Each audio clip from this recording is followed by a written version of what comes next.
Why do y'all like iPhones? I don't get it. Like, no, no, no, no, no, no. Let me tell you, he's such an Android user. Like, what the fuck? I am. Like, You gotta get an iPhone. what is this? What? No, first of all, what is this? Fidget spinner.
Hey guys, welcome back to another video.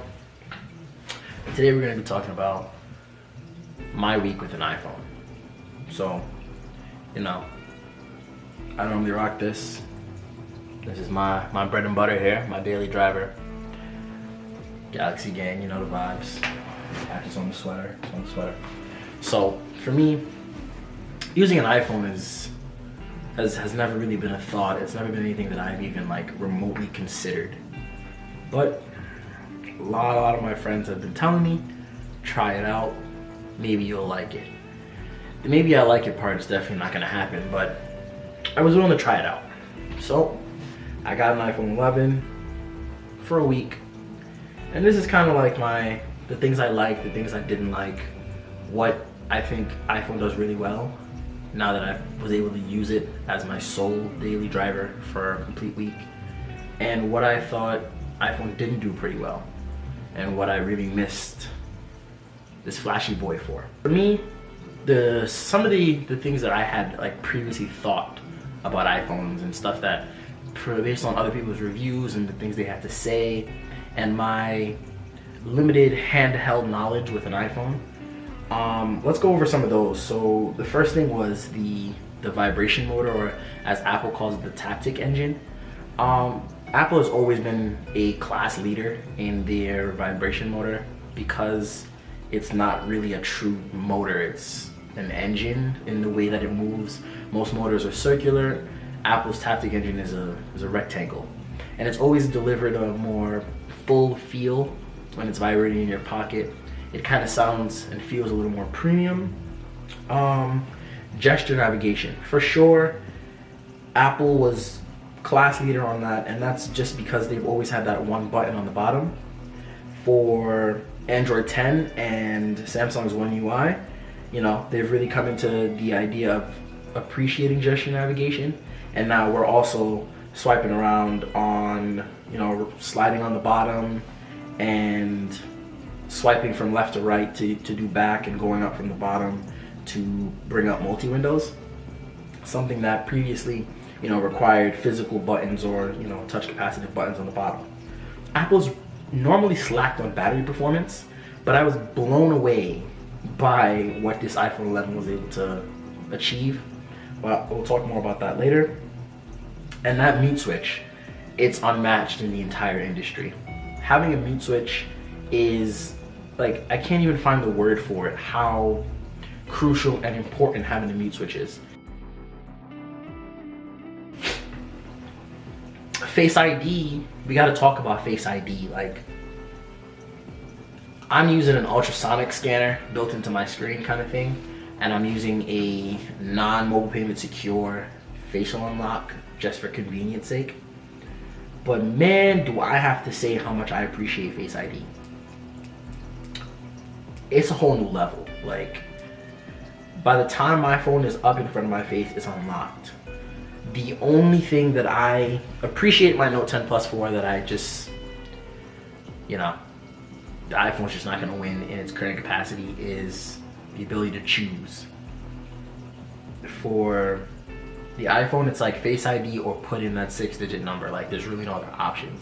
For me, if my facial rec is just not working because I'm in a dark room or my camera's not working, whatever the case is, fingerprint. Face ID doesn't have to worry about a dark room because it lights up your face. So even if the room is pitch black and you got your screen on the lowest brightness setting, you're still Gucci. But I don't know, I really rave to anybody who asked me what I appreciated about the iPhone during my week of using it, that Face ID was another level for me. Smaller things like the True Tone display, did not really notice that at all, didn't really use that. I turned it on just to see if I would like really notice something, but I'm pretty sure Apple really just keeps that in the background. It's not something that's like striking where it's like, oh my god, I know exactly what's going on here. The True Tone display is working. For AirDrop, well, I have a little thing where I don't know, iPhone people, when it's time to AirDrop, they sound so like, AirDrop, send me the pictures, AirDrop, Polly want a cracker. So it was something that I kind of knew what the technology behind it is. It's a combination of Wi-Fi and Bluetooth for proximity and sending the actual images / contacts / files, whatever it is. Nothing crazy, nothing spectacular. So I didn't really have to, like, you know, investigate. I probably used AirDrop twice in my week. It's not something I use heavy on my phone anyway. So let's go into what, you know, I really appreciated from my week of using the iPhone. So I think the best place to start is with that battery life and how insane the iPhone 11's battery was. I remember that most of my days I was working pretty much like 10, 11 hour shifts at work. Most of them, you know, my phone is in my pocket for a lot of it, but it's still on, it's still like connected to the Wi-Fi network at my job. It's still, you know, receiving notifications, all that good stuff. And it's only burning like 10% battery every 4 hours, 5 hours. So my shift at work, I, you know, put my phone in my pocket at 96. Yeah, after my 20-minute commute of listening to music and, you know, bumping YouTube videos, whatever the case is, my phone's on 96, 97 by the time I get to work. By the time I'm leaving work, my phone is on 85, 80, which is like nothing. In comparison with this, by the time I leave work, if I, you know, put my phone in my pocket for work at like 95, it's on 50. I can say that for the week, I never used the charger cable in the box. Never did. Because that battery life is so great, literally just wireless charged at night, I have to say, the overall experience with the iPhone, specifically on the fact that I enjoyed the battery life, I liked the performance, it was pretty snappy. I did have it stick on me like more times than I expected a brand new phone out the box, you know, first generation, to stick. Like, I really didn't expect iOS 13 to stick at all, period, on an iPhone 11. Brand new 128 gig storage right out the box. But I really had to force reset this phone about 4 times in my 1 week of using it. So that was a really big disappointment. Speaking of disappointments, we're just gonna skip over Siri altogether because that is a total disaster. Like, absolute disaster. Siri is so behind, even in comparison to, you know, the newest voice assistant, Bixby. Siri was out before all these other voice assistants, and she still has trouble doing basic things. Where's Siri? Where's Siri? I want to make Dad at McDonald's. I'm not sure I understand. Jaja, please make Dad at McDonald's. That may may be beyond my abilities at the moment. Just make Dad Ding Donald, please. I'm not sure I understand. Let's talk always on display. If my phone is off and it's just sitting on the table, always on display is definitely on with the time, notifications, battery life, and the date. Like, it has to be there. And the benefit of that is not having to wake up this, gigantic screen to just figure out what time it is. Now, people say, you got your Apple Watch, why do you need that? Whatever.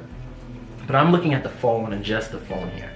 And to know that iPhone 11 Pro, 11 Pro Max, Mini Plus 2 Lite, AirPod, 10s Max, 10, 10s, all have OLED displays and none of them have an always on display feature. It's like, I fail to comprehend what goes through Tim Cook's mind when he says, yeah, we don't gotta worry about that. Apple Watch team has a brain in their head, and they've figured out, hey, we could save a significant amount of battery by just letting the screen refresh at 1 megahertz and call it a day.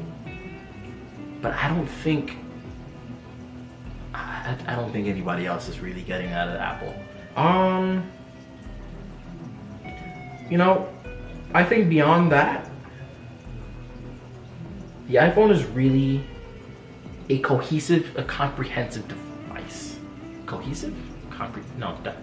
Cohesive device, yes. It gets a lot of things right. I think all in all, would I rock an iPhone for a week again? Personally, no. But my friends were legitimately losing their minds about my messages showing up blue and me showing up in their contacts wanting to FaceTime. And I think for now I gotta keep using the King of the Jungle here and leave the super large forehead, awkward looking camera bump, fidget spinner thing alone, because But thanks for watching this video. Hit that like, hit that subscribe button for more content. It's 2020. Tesla's making big moves. Definitely some videos coming out on Tesla. Stay tuned. I've got more reviews coming up. The Samsung S20 phones are releasing in less than 2 weeks. So we gotta get one, and I gotta bring it here for you guys to see what Samsung is bringing to the market for 2020. And I know that we've had such a crazy year. Rest in peace to my boy Kobe and Gigi and everybody else on that helicopter. Everybody please wash your hands, cover your face when you cough. We're not trying to get no coronavirus up in here. Please, everybody, be safe and, handle yourself appropriately, because out here is crazy. Pray for the people who suffer from those earthquakes. And finally, please pray for me to get some glasses. I can't see. I'm catching on the next one. Later.